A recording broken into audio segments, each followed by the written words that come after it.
സംസ്ഥാനത്ത് 12 മണിക്കൂറിനിടെ വ്യത്യസ്ത വാഹനാപകടങ്ങളിൽ പൊലിഞ്ഞത് 4 ജീവൻ. തൃശൂർ മാള കുഴിക്കാട്ടുശ്ശേരിയിൽ കാർ പാറമടയിലേക്ക് മറിഞ്ഞാണ് 3 ജീവൻ നഷ്ടപ്പെട്ടത്. കൊമ്പടിഞ്ഞാമാക്കൽ സ്വദേശികളായ ശ്യാം, ജോർജ്, മൂരിക്കാട് സ്വദേശി ടിറ്റോ എന്നിവരാണ് മരിച്ചത്. ഇന്നലെ രാത്രി 10:30 അപകടം. വാടാനപ്പള്ളിയിൽ ലോറി ഇടിച്ച് സ്കൂട്ടർ യാത്രികൻ മരിച്ചു. ചിലങ്ക ബീച്ചിൽ താമസിക്കുന്ന ജ്യോതി പ്രകാശ് ആണ് മരിച്ചത്. മലപ്പുറം വളാഞ്ചേരി വട്ടപ്പാറയിൽ ശബരിമല തീർത്ഥാടകർ സഞ്ചരിച്ച ബസ് മരത്തിലിടിച്ച് 15ഓളം പേർക്ക് പരിക്കേറ്റു. കൊച്ചി ബോൾഗാട്ടി പാലത്തിൽ ബസും കാറും മിനി ലോറികളും കൂട്ടിയിടിച്ചു. അപകടത്തിൽ 5 പേർക്കാണ് പരിക്കേറ്റത്.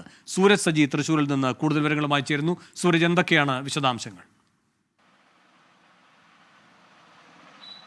വേണു, ഈ മാള കൊമ്പൊടിഞ്ഞാമാക്കലിൽ ഇന്നലെ രാത്രി 10:30 ഈ കാർ അപകടത്തിൽപ്പെടുന്നത്. അത് റോഡിന് ഇരുവശവും പാറമടയാണ്. ഇവിടേക്ക് നിയന്ത്രണം തെറ്റിയ കാർ ഈ പാറമടയിലേക്ക് വീഴുകയായിരുന്നു. 50 അടി താഴ്ചയിലേക്ക്, അത് 50 അടിയോളം താഴ്ചയുണ്ടെന്നാണ് പറയുന്നത്. ആ പ്രദേശത്തേക്ക് ഈ കാർ താഴ്ചയിലേക്ക് വീഴുകയായിരുന്നു. തുടർന്ന് ഫയർഫോഴ്സ് എത്തി രക്ഷാപ്രവർത്തനം നടത്തിയെങ്കിലും പക്ഷേ ഇവരെ രക്ഷിക്കാൻ കഴിഞ്ഞിരുന്നില്ല, ഈ കാറിൽ കുടുങ്ങിയവരെ. പിന്നീട് ചാലക്കുടിയിൽ നിന്ന് സ്കൂബ സംഘം എത്തി നടത്തിയ തിരച്ചിലിനൊടുവിൽ ഇന്നലെ രാത്രി 1 മണിയോടുകൂടിയാണ് ഇവരെ ഈ കാറിൽ നിന്ന് പുറത്തെടുക്കുന്നത്. അപ്പോഴേക്കും ഈ കാറിൽ ഉണ്ടായിരുന്ന 3 പേരും മരിച്ച നിലയിലായിരുന്നു ഉണ്ടായിരുന്നത്. തുടർന്ന് ഇവരെ ഈ ആളൂരിലെ തന്നെ ഒരു സ്വകാര്യ ആശുപത്രിയിലെ മോർച്ചറിയിലേക്ക് മാറ്റുകയാണ് ഉണ്ടായത്. ഇന്ന് മാളയിലെ സർക്കാർ ആശുപത്രിയിൽ എത്തിച്ച് പോസ്റ്റ്മോർട്ടം നടപടികൾക്ക് ശേഷം ഈ മൃതദേഹം വിട്ടു നൽകും. ഈ മരണപ്പെട്ട 3 പേരും ഈ കൊമ്പൊടിഞ്ഞാമാക്കൽ സ്വദേശികൾ തന്നെയാണ്. അതിൽ ശ്യാം, ജോർജ് എന്നിവർ ഈ കൊമ്പൊടിഞ്ഞാമാക്കൽ സ്വദേശികളും അതുപോലെ തന്നെ ടിറ്റോ എന്ന് പറയുന്നത് ഈ മുരിക്കാട് സ്വദേശിയാണ്. ഈ ടിറ്റോയെ വീട്ടിലേക്ക് കൊണ്ടുചെന്നാക്കാൻ പോകുന്നതിനിടയിലാണ്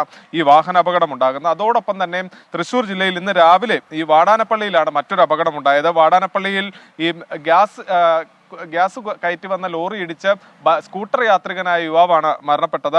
ജ്യോതി പ്രകാശ് എന്ന ആളാണ് മരണപ്പെട്ടത്. ഇദ്ദേഹത്തെ ഈ ഗുരുതരമായി പരിക്കേറ്റതിനെ തുടർന്ന് വാടാനപ്പള്ളിയിലെ സ്വകാര്യ ആശുപത്രിയിൽ എത്തിച്ചെങ്കിലും ജീവൻ രക്ഷിക്കാനായില്ല എന്നുള്ളതാണ് പറയുന്നത്. അതോടൊപ്പം തന്നെ മാളയിൽ മറ്റൊരു വാഹനാപകടത്തിൽ ഒരു യുവാവിന് പരിക്കേറ്റിട്ടുണ്ട്. വീണു, തൃശൂരിൽ നിന്ന് സൂരജ് സജിയാണ് വിശദാംശങ്ങളുമായി ചേർന്നത്.